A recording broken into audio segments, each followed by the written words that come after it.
le portrait cette semaine, c'est avec ça que nous commençons. C'est Guillaume Abbé, à vous. Alors, nous souhaitons la bienvenue à Frédéric Fournier. Vous êtes suisse, valaisan même, responsable du projet On a Mission, prononcé On a Mission en patois de je ne sais où, un projet qui propose la reforestation. Dans le même temps, on sait qu'aujourd'hui la forêt suisse se régénère naturellement, voire même grandit d'elle-même naturellement. En d'autres mots, la verdure suisse gagne du terrain. Par exemple, sur la seule journée du 20 octobre 2019, cette vague aurait remporté 6,1% de volume d'un seul coup, rien que ça. Bon, c'est plutôt une bonne nouvelle que notre pays puisse se vanter de cela. Le ver suisse pousse bien.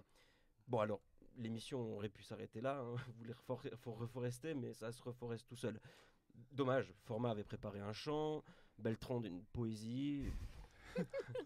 Voilà, on va arrêter. On n'a plus rien à Au revoir, merci. se dire, ça va? Ouais. Ouais, ça va. Ouais. On essaye. Enfin bon, je sens que cette phrase gêne un peu. Je sens comme un léger embarras, le malaise s'installe.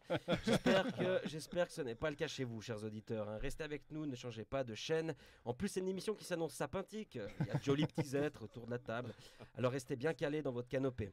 Je ne veux pas vous noyer de philosophie, mais s'entourer de bonnes personnes, c'est quand même le BA au bab d'une belle émission, non? Bon, si je fais le compte, cher Frédéric, cher Barbouze, j'ai bien travaillé en 8 lignes. J'ai déjà planté 6 arbres. 7, car je vais m'arrêter là et me reposer sur mes lauriers. Je vous sens terriblement impressionné et fier, monsieur Fournier. Je rappelle que votre action vise à planter le plus d'arbres possible. Ah oui, pour l'anecdote, j'ai lu faussement et un peu rapidement peut-être cette phrase dans un article. Frédéric Fournier veut planter des Arabes. Bon, et là, j'étais assez questionné sur cette vocation, j'avoue. J'ai pensé quand même, c'est chouette, pour une fois, les rôles s'inversent. Donc, nous disions, Frédéric Fournier veut reforester le monde. Il y a trop d'endroits où il manque du bois. Bon, sauf dans la gueule de Depardieu. Non, mais sérieusement, c'est vrai, il n'y a plus d'arbres. Voilà, en 2020, la calvitie terrestre gagne du terrain. Et à partir de là, de pharaoniques changements s'opèrent. Tarzan a dû s'acheter un Segway, Rafiki est SDF, Brigitte Lahaye est contrainte de se la tondre. Enfin, pas celle que vous pensez, Beltrand.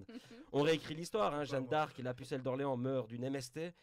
Ah ouais, sur celle-là, il y a pas mal de changements du coup sur celle-ci. Enfin bref. Parce que pas de bois pour le feu, c'est ça? Exactement. Aïe. Les chiens meurent par milliers d'inondations urinaires internes. Le cours de la bricotine augmente exponentiellement. On réintroduit le kiwi en Nouvelle-Zélande. Toutes les poires coupées en deux sont colmatées et replantées. La palme dort profondément. Maître Corbeau se fait bouffer par Maître Renard. Jacques ne chante plus du tronc et dans la foulée, le monde entier redevient normal et il est à nouveau possible de s'asseoir. Le marchand se fait voler sa 106 Turbo au lieu de son orange. On a réquisitionné le cèdre libanais, le buisson d'Ardon et le chêne de Liège. Le chômage augmente car on ne trouve plus de boulot. En note musicale, les forêts deviennent de vrais sols. Vous avez donc bien raison, cher Frédéric Fournier. J'ai fait tomber un verre. Vous agissez non pas en Suisse, on l'aura compris, mais dans le monde entier, en Afrique. D'abord, là où la déforestation déploie la grosse artillerie, en Asie, en Amérique et même au nord de l'Angleterre. Bon, c'est vrai qu'Édimbourg n'est plus la capitale de l'Écorce. Et probablement qu'à l'avenir, très rapidement, même si ce n'est pas déjà fait, vous devrez vous employer largement dans l'hémisphère sud, là où on aimerait tant que l'Australian Open se close. Ah oui, et vous êtes né le 4 août 1976, et les aliments qui vous rappellent votre enfance sont les merveilles, les bricelets, le tiki, le Vomaltine.